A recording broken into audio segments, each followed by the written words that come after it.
Oh, there are more positive signs that next year's ISA Boys and Girls Championships will be staged, as the Tyser-Mills meet became the first high school track event to be held since COVID-19 at the Calabar High School on Saturday.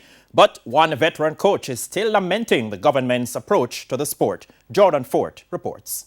Jamaica Track and Field Coaches Association President David Riley has been one of the most vocal coaches when it comes to speaking out against the treatment of track and field during the COVID-19 pandemic. Riley, who is also Excelsior Track and Field's head coach, says Saturday's meet is testament to the fact that track and field is one of the sports which can return safely. We are involved in an individual sport, and individual sports have a little bit more flexibility than team sports. And I think part of the confusion is that they've lumped all sports into the same category, and that's one of the mistakes. But in fact, there are some activities that can be resumed and still enforce all the protocols that are required to minimize the spread of COVID-19, and track and field is just one of them.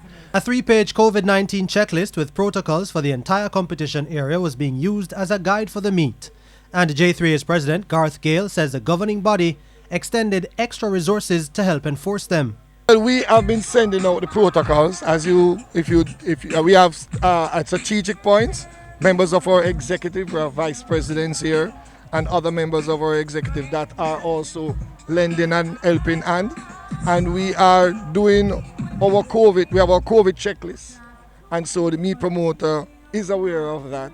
And we are working with them to ensure the normality and return, a safe, comfortable return of our athletes to competition.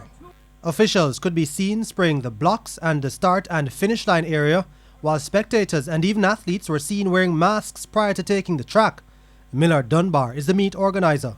We had the mass sanitizing, and then we brought it down to a very smaller level where we give individuals sanitizers as well as safety mask, shields for the officials who are in a high contact area.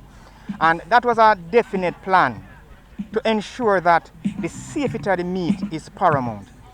Jordan Fort, TVJ Sports.